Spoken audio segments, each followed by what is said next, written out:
Number 129 in your classwork for quadratic functions asks you to perform a transformation given this m function based off of f of x equals x squared. So we have this x minus 3 that we're plugging in for x in our original f function. So f of x minus 3 becomes, replacing all x's with x minus 3, that's x minus 3 squared. Then plugging this for f of x minus 3, we get m of x equals negative 2/3 times x minus 3 squared plus 3. So comparing this to our original x squared function, we have three transformations. We have a horizontal shift, we have a vertical shift, and we have a scaling factor. So our scaling factor is negative 2/3. Our vertical shift is our k value, so that's plus 3. So we move up 3 units, and we have a horizontal shift also of 3 units to the right. So that's plus 3. Now we can sketch this. So we have our vertex at 3, 3. So right here. And it's scaled by 2/3 and opens downwards because of this negative.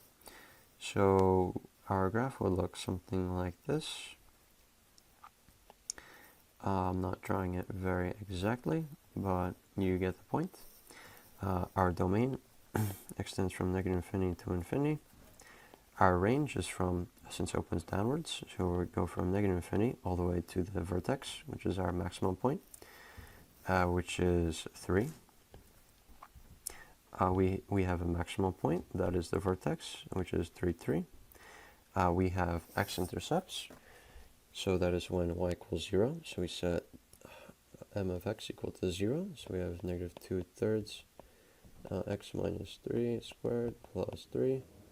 Moving that to the other side, 2/3 times x minus 3 squared equals 3. Times 3 halves times 3 halves. So we have x minus 3 squared equals 9/2. Taking the square root of both sides, we have x minus 3 equals plus or minus 3 over square root of 2. Then x equals 3 plus or minus, rationalizing this, multiplying by square root of 2 over square root of 2. So we have 3 square root of 2 over 2. So this gives us our x-intercepts. So we have, we can combine this even further, so that 3 becomes 6/2. So we have one x-intercept at 6 plus 3 square root of 2 over 2, 0. And another x-intercept at 6 minus 3 square root of 2 over 2, 0. We have a y-intercept at, let's see, that is when x equals 0. So plugging x equals 0 into the equation, so m of 0 equals negative 3 halves times 0 minus 3 squared plus 3. That gives us negative 2/3 times 9 plus 3, which is negative 6 plus 3, which is negative 3. So our y-intercept is at 0, negative 3.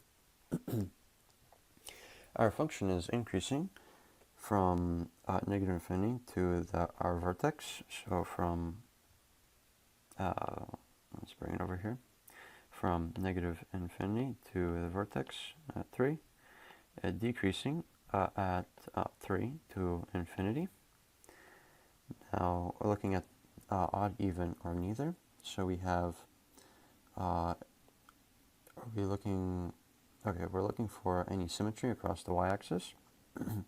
And clearly if we reflect this, we wouldn't get the same image. So it is not even.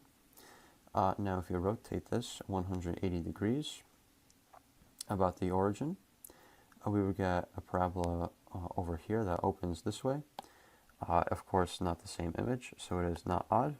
So this function is neither. And our end behavior, if we look at going to the left and to the right, our end behavior is negative, reaching towards negative infinity.